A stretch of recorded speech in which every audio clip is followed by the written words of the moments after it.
if they were aware of the elite meeting in their city.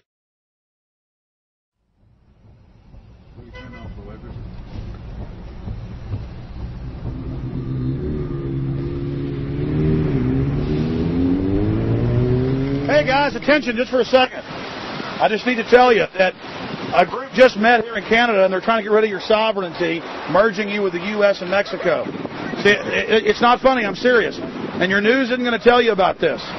This is deadly serious, so I'm just letting you know and I'm telling you about it. As they say, they are the guys that run the world. They make the decisions for we, and we just carry it out. Sir, did you hear about the Bilderberg Group meeting here in town, the 120 most elite people in the world? No. Hey, did you know that the elite's meeting here in town right now? Have you heard about it? The 120 crime bosses? None of you heard of it? None of you guys have heard of the Bilderberg Group? They're meeting right now. In the city, around 10% of the people were aware of the New World Order agenda. When we traveled to Parliament, close to half of the people we randomly spoke to were informed.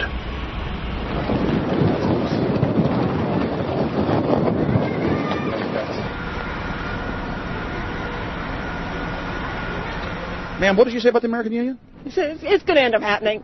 We don't want it, but it's going to happen. Why do you think? Because the Bilderberg Group runs the world. You have the Trilateral Commission that's also part of the Bilderberg, which is the United States, Europe, and Asia. But most of this is public knowledge. Nobody wants to believe that there are conspiracies, that world leaders are already elected before they're voted on. So here we know that Bernard Lord is part of the outer circle. I was surprised to read that Harper addressed the group in 2003 because my understanding was nobody gets into politics without becoming part of the Bilderberg Group. And then you find out afterwards that that is the case, that they have... Well, Bill Clinton went there in 91, George Bush Sr. back in like 85. And Blair, same thing. Who we think that we're electing as leaders have already been pre-picked for us. Whether it's liberal or a conservative, they're already part of the group. They own all the horses in the race. They own the horses, and I understand that, for example, in the United States, it's a one-party system with two factions, though you think it's two different parties. Oh, it is, yeah. So it's like Bill Clinton constantly vacations with the Bushes, and they call him their son, and they actually staged all that in 92, and all that's come out.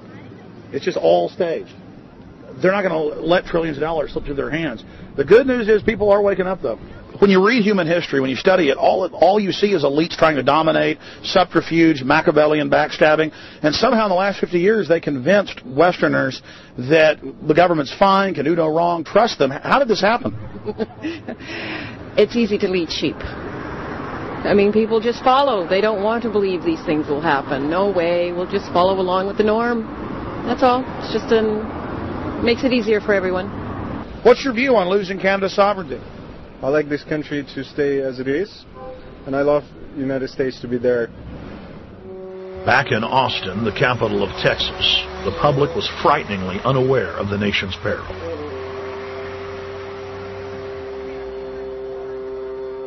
Have you heard about the North American Union? Not really, no. I don't watch TV. No, I haven't. Interesting. I was not aware of that. I don't know exactly what you mean, so... I don't think there's going to be a merger of the three nations. No, I have not. No. No, I didn't know this was happening, so... Yes, I have. I haven't. Oh, you have heard about it? Yes. After that big rally the other day, don't know about it? I don't know about it. No, I have not. Have you heard of the European Union? I have, yes. Are you aware of the European Union? Oh, yeah, of course. Have you heard about the European Union? Heard about them. Do you know about the European Union? No. Europe, 15-member group expanding. A what? 15 nations of Europe merging in 2000. Whatever. For over 50 years, the Bilderberg Group constructed the European Union by stealth under the guise of trade deals. Now the elite are using the same secretive program to complete the North American Union. But this time, superstate integration is on the extreme fast track. International agreements like NAFTA, GATT, and APEC were just stepping stones in the formation of the NAU. The North American Union was officially born at Baylor University in Waco, Texas, on March 23, 2005. The leaders of the United States, Mexico, and Canada told the press that they were only meeting to discuss trade. It soon leaked that a secret meeting had been held during the Security and Prosperity Trilateral Summit. The three governments had refused to release the secret agreement to the people. In September of 2006, their treasonous operation was blown wide open. From September 12th to September 14th, in Banff, Canada, hundreds of elected and appointed government leaders from Canada, Mexico, and the United States met in secret. On the last day of the conference, someone inside the secret North American Union Forum leaked the agenda. The front pages of newspapers across Canada carried the story. The Judicial Watch Foundation submitted Freedom of Information Act requests to obtain the full agenda and minutes of the secret assembly.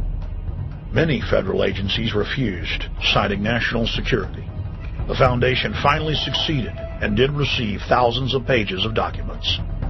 The documents marked unclassified are the blueprints of a shadow government ruling by bureaucratic and executive fiat. The pages chronicle an already operating North American Union. Transportation, law enforcement, agriculture, regulation, banking, manufacturing, construction, education, immigration, and even the military are being merged with no input from the people or their elected representatives in Congress and Parliament. One of the first items on their agenda was to stress how important it was that their plan, quote, be carried out by stealth. The controllers also talked about exploiting the public's fears of climate change to push a continent-wide tax to fund the new government. Globalist tool Robert Pastor is incessantly paraded on the world stage as the man behind the North American merger. When he testified before Congress, he pushed the idea of a continental security perimeter that erases national boundaries and merges the security apparatus. The best way to secure the United States today is not at our two borders with Mexico and Canada, but at the borders of North America as a whole. In fact, the North American Command, based in Colorado Springs, Colorado, was clearly running the meeting in Canada. For the past decade, the Pentagon has been training with Mexican and Canadian forces and has openly discussed using them inside the United States for disasters and to quell domestic unrest. There are already over 100,000 non-U.S. citizens serving in the U.S. Armed Forces. The Pentagon is now expanding its recruiting centers in Mexico, the Philippines, and Eastern Europe. Big city police departments nationwide are lobbying to change laws so they can recruit non-citizens to join the police force. What we are witnessing is a Red Dawn scenario in slow motion. Tyrants throughout history have brought in foreigners to oppress their domestic populations.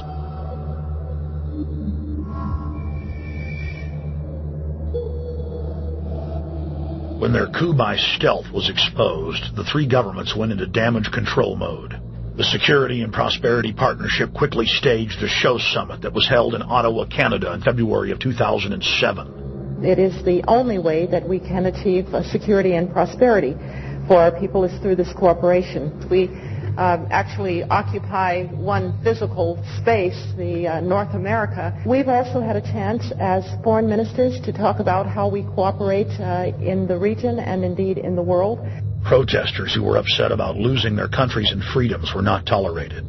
A couple of weeks ago, Al-Qaeda supposed... Whatsoever, the Security and Prosperity Partnership has been signed without any sort of parliamentary debate. Globalist publications have been open with their frustration that the population has not bought their latest PR stunt. As integration inside the European and American unions accelerates, the superstates themselves are being merged. On April 30th, 2007, a summit was held at the White House. The Security and Prosperity Partnership's secretive approach had alarmed the public. So this time, President Bush, German Chancellor Merkel, and EU Commission President Barroso hid their treachery in plain sight. Thank the Chancellor and